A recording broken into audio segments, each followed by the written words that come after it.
Hello guys, welcome to our YouTube channel Crazone. Friends, last time हमने well known tourism country का video upload किया था। आज हम उन टॉप 10 कंट्रीज के मोस्ट फेमस 10 प्लेसेस का वीडियो बनाने जा रहे हैं। टॉप 10 कंट्रीज की वीडियो अगर आपको देखनी हो तो उसकी लिंक हमने डिस्क्रिप्शन बॉक्स में दे दी है। आज हम फ्रांस के ब्यूटीफुल प्लेसेस की शेयर करेंगे। सबसे पहले हम बात करेंगे एफिल टावर के बारे में। एफिल टावर यानी कि पेरिस की शान।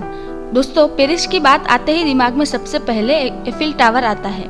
आज हम आपको एफिल टावर के बारे में थोड़ा सा डिटेल में बताएंगे। एफिल टावर 8000 मेटालिक यानी कि धातु भागों से बना है, जिनकी डिजाइन गुस्ताव एफिल ने 1889 के वर्ल्ड फेयर के लिए की थी। एफिल टावर की ऊंचाई 320 मीटर ऊंची है, जो पेरिस के सबसे शानदार और इरिप्लेसेबल जगहों में से एक है। दोस्तों, शायद ये आपको पता न हो कि एफिल टावर को आयरन लेडी का निकनाम दिया गया है। टूरिस्ट पहले या दूसरे लेवल पर भोजन कर सकते हैं और 276 मीटर की ऊंचाई पर से पेरिस का और उसके बाहर का शानदार नजारा देख सकते हैं। दोस्तों, यहाँ से 70 किलोमीटर दूर तक का दिखा जा सकता है अगर मौसम साफ हो तो। दोस्तों, अब बात करते हैं लूव्र म्यूजियम के बारे में। दोस्तों, दुनिया की सबसे शानदार तस्वीरों में गिनी जाने वाली मोनालिसा जिस म्यूजियम में है, वो म्यूजियम के बारे में बात कर रहे हैं। वाओ फ्रेंड्स, ये म्यूजियम एक आलीशान महल में बनाया गया है, जहाँ कभी शाही निवास हुआ करता था। पश्चिमी सभ्यता के कई चुनिंदा आर्ट यहाँ पाए जाते हैं, जिसमें लियोनार्डो दा विंची की मोनालिसा, वेरोनिस की कान्हा में शादी की दावत और फर्स्ट सेंचुरी की वीनस द मिलो मूर्तिकला शामिल है। ये खूबसूरत कलेक्शन लूव्र के अलग अलग राजाओं के योगदान से बनाया गया है और कुछ पीसीस वेटिकन और रिपब्लिक ऑफ वेनिस की फ्रांस के साथ संधियों के स्वरूप जोड़े गए हैं और नेपोलियन I की लूट से भी। लूव्र म्यूजियम में कुल 35,000 आर्टवर्क है, जिसे एक दिन या एक हफ्ते में देखना इम्पॉसिबल है।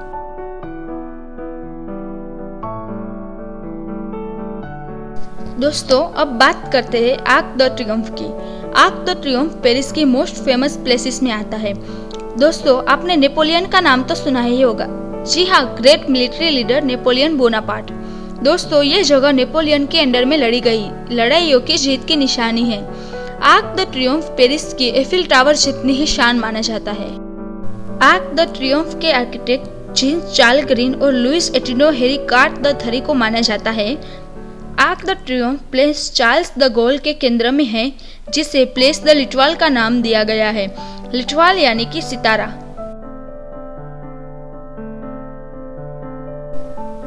अब बात करते हैं पैलेस ऑफ वर्सेल्स के बारे में। Palace of Versailles royal residence के अलावा फ्रेंचाइज राजाशाही का महिमा दिखाने के लिए भी बनाया गया था। आर्किटेक्ट जूल्स हार्डविन मानसाट ने चेटेउ द वर्साई के बारोक मुखौटे और भव्य इंटीरियर का निर्माण किया, जिसे यूनेस्को ने वर्ल्ड हेरिटेज साइट के रूप में नामित किया है। हम यहाँ आपको बता दें कि बारोक एक कला का प्रकार है जो आर्किटेक्चर, म्यूजिक, डांस, पेंटिंग जैसी कई कलाओं में देखा जाता है। महल का आकर्षक स्थान हॉल ऑफ मिरर है, जहाँ दरबारियों ने राजा के साथ दर्शकों का इंतजार किया था। यहाँ पर सूर्य की किरणें खिड़कियों से आकर मिरर पर पड़ती है और पूरे कमरे की शोभा बढ़ाती है। वर्सेल्स अपने सजावटी फूलों के उद्यान और झरने इत्यादि के लिए फेमस है।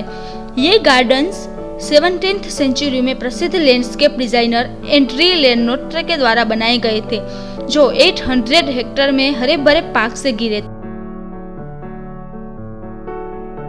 अब हम पेरिस के घूमने लायक स्थानों में से बात करते हैं चैम्प्स एलिजे के बारे में।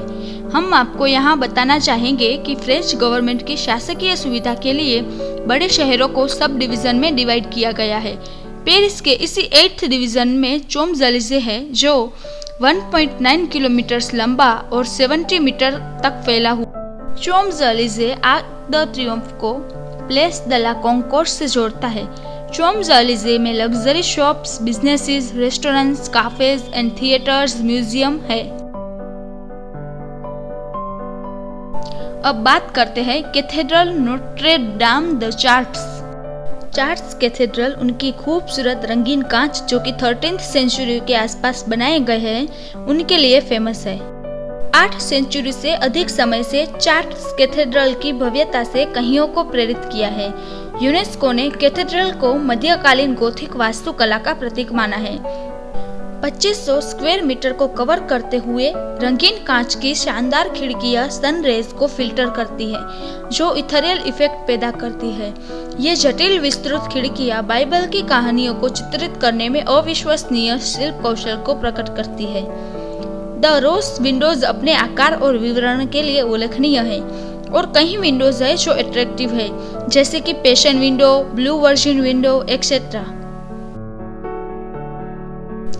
आगे हम बात करेंगे सेक्कर के बारे में। पेरिस की हार्ट बेसिलिका, जिसे आमतौर पर सेक्कर बेसिलिका के रूप में भी जाना जाता है और अक्सर सेक्कर भी कहा जाता है। सेक्कर एक Roman Catholic church. Sacre Coeur basilica butte Montmartre की चोटी पर स्थित है, जो पॉल एबेडी के द्वारा डिजाइन किया गया है। सेक्कर के निर्माण की शुरुआत 1875 में हुई थी और पूरा 1914 में हुआ था। सेक्कर पेरिस का राजनीतिक और सांस्कृतिक मॉन्यूमेंट है। सेक्कर पेरिस का एफिल टावर के बाद सबसे ऊंचा हाईएस्ट पॉइंट है, जो कि समुद्री लेवल से 130 मीटर ऊंचा है। अब बात करते हैं मोंटमार्ट्र के बारे में। मोंटमार्ट्र मुख्य रूप से अपने कलात्मक इतिहास के लिए जाना जाता है। मोंटमार्ट्र 130 मीटर ऊंचा है, जो पेरिस का एक छोटा सा गांव है, जहां पर 19th सेंचुरी के एंड में और 20th सेंचुरी की शुरुआत में कई कलाकार रहते थे, और जहां कलाकार हो वहां कला तो होती ही है।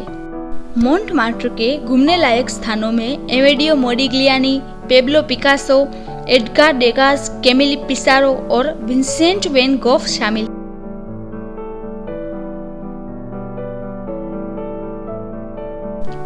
अब बात आई है डिज्नीलैंड की। दोस्तों, डिज्नीलैंड से तो आप वाकिफ होंगे ही होंगे, आखिर बचपन ही तो हमारा मिकी माउस के आसपास ही बीता है ना। दोस्तों, डिज्नीलैंड पेरिस की यूरो डिज्नी रिसोर्ट है, जो कि एंटरटेनमेंट रिसोर्ट है, जो सेंटर ऑफ पेरिस से पूर्व की ओर 32 किलोमीटर दूर स्थित है। दोस्तों, डिज्नीलैंड में 2 थीम पार्क है, जिसमें से एक में कई resort, hotel, Disney nature resorts, shopping, dining और एंटरटेनमेंट कॉम्प्लेक्स है, और दूसरे में एक गोल्फ कोर्स और कई एंटरटेनमेंट रिसोर्सेज है। 2021 में डिज्नीलैंड को 29th ईयर कंप्लीट हुए और ये दुनिया का मोस्ट विजिटेड पार्क है। ये पार्क 48,000 एकर्स में फैला हुआ है। एक रिपोर्ट के अनुसार 2020 में 155 मिलियन विजिटर्स ने डिज्नीलैंड पेरिस की मुलाकात ली थी। आज के वीडियो में ये आखिरी घूमने लायक स्थल के बारे में बात करते हुए हम आपको बताएंगे मोंट सेंट मिशेल के बारे में थोड़ा सा।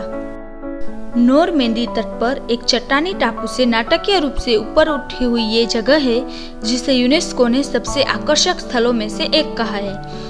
मोंट सेंट मिशेल को पिरामिड ऑफ द सीज भी कहा जाता है, जो खाड़ी से 80 मीटर ऊपर उठा हुआ है और रक्षात्मक दीवारों और गड्ढों से घिरा हुआ है। यहाँ का मुख्य पर्यटक आकर्षण अबे द सेंट मिशेल है, जो मध्यकालीन वास्तुकला का चमत्कार है। अबे चर्च का सौंदर्य और रोमानस्क नेव भी पर्यटकों का मन लुभाता है। चूंकि यह 11वीं शताब्दी में बनाया गया था, एबे चर्च एक महत्वपूर्ण ईसाई तीर्थ स्थल रहा है, जिसे द हेवन जेरूसलम के रूप में जाना जाता है। आधुनिक समय के तीर्थयात्री अभी भी मोंट सेंट मिशेल को प्रेरित है और मध्य युग में इसे पार करने की परंपरा को जारी रखते हैं। दोस्तों, अगर आपको हमारी ये वीडियो पसंद आई हो तो लाइक, शेयर और सब्सक्राइब जरूर करें।